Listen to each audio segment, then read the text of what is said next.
This is the commemoration. Poland was free. It was in 1998, and one of the ministers of Poland came to Holland and asked permission to my father to visit Breda. This is my father and this is the minister, vice-admiraal.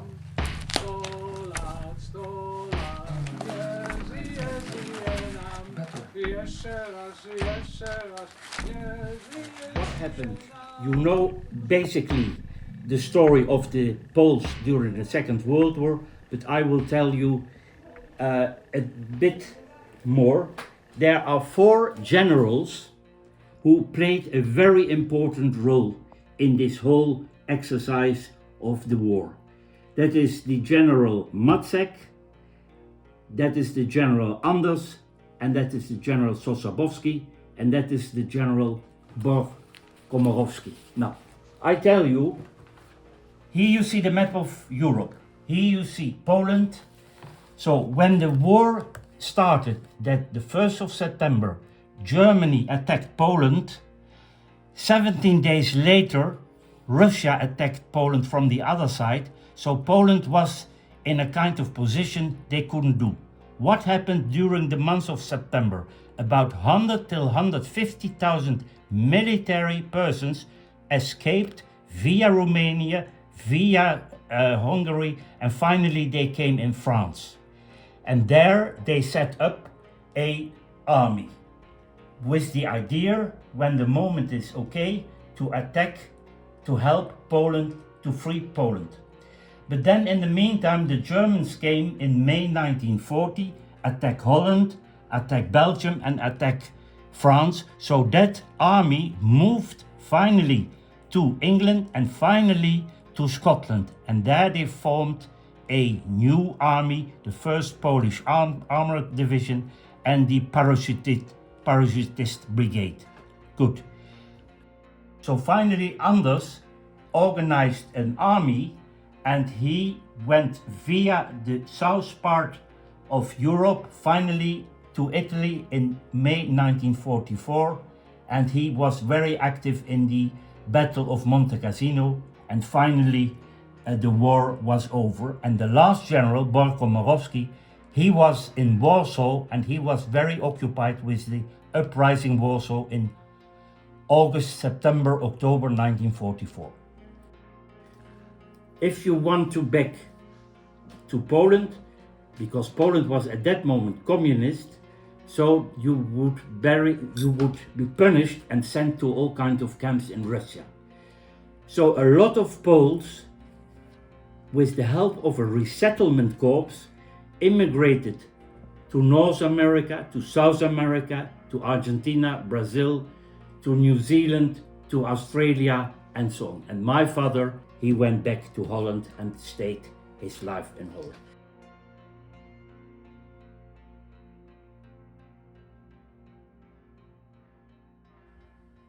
I would like to give my children this story.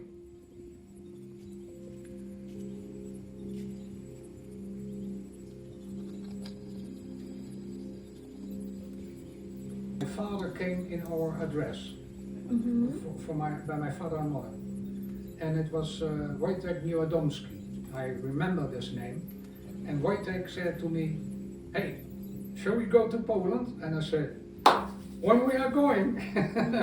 Well, I'm in the end of the week, I'm going to Warsaw. I will go with you. And my father said, no way. Why not? First you have to serve your military service, and then after we will see. There was slightly a discussion that I can go to Poland, and he refused to give permission. In this time of years, it was normal that you will follow the request of your father and mother. Today, of course, it is different, But in that time it was when your father says no, it will be no. And later on, but that is years later, I asked him, why you stopped me? He said, I was afraid that with your temperament of Polish ideology and our information, what you receive from me, with the commemorations and the other veterans and what you hear about it and so on, that you will express that in Warsaw, and then you have a big problem. And especially with your camera for making photos from everything. I received it from my father. It was his camera from on the end of the war. I have still this camera. I didn't sold it. A lot of things I'm making photos, and the military service I make a lot of photos. This is the second book. And after the military service, he said, okay, you have the permission to go. And I contacted this Wojtek Niewiadomski, and he asked me to come to Poland. And so I did, but without the camera. But I take a pencil and paper with me. So I make a small book for all my friends.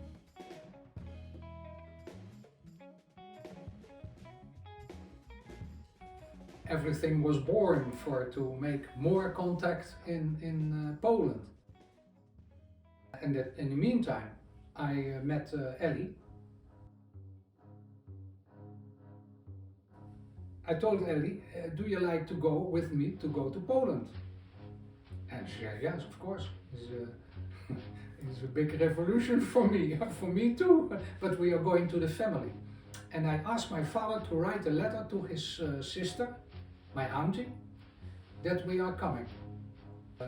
We are going to the house of my auntie, and so we drink the first moments of reunion of the family commemoration.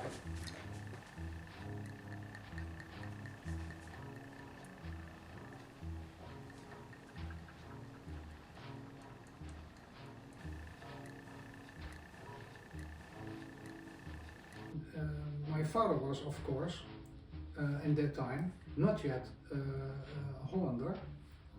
He didn't have the Dutch nationality, because he was thinking that someday he can receive his Polish passport and he can travel through whole Europe.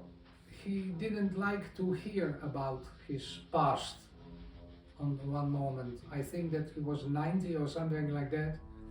And he was not interested in that. He was 96 when he passed away, but I can understand. He has too much troubles for to say, oh, it was a good life. For example, like me, I cannot tell you that the life was brutal. No, the life was fantastic. But for example, I made this painting of my father, and I like to give that to my mother. And she said, no, hang it upstairs or something in one of the rooms. So I cannot express myself what was in the mind of my mother and all those years. I received some information from this war mother, from Madeleine, and now I received also those photographs from the negatives from Scotland. So I'm looking to the negatives. So I was experienced to looking at negatives, as you know, by the photos, and I found one photo, and he was standing in this uniform. It was in 1939.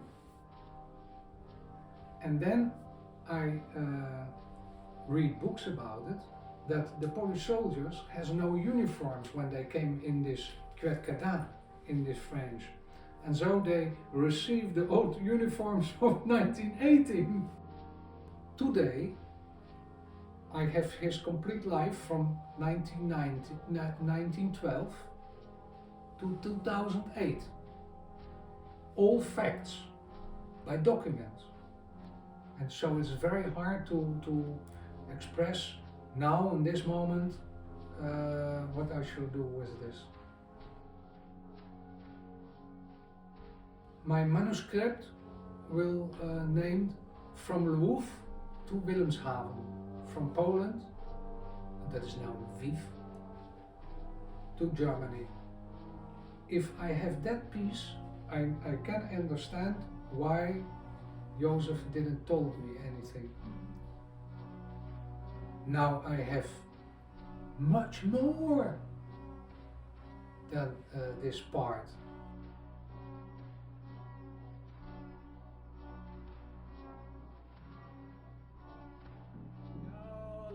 Sto lat nie żyje, żyje nam. 100 lat nie żyje, żyje nam. Jeszcze raz, nie żyje, żyje nam. Żyje nam. Na zdrowie.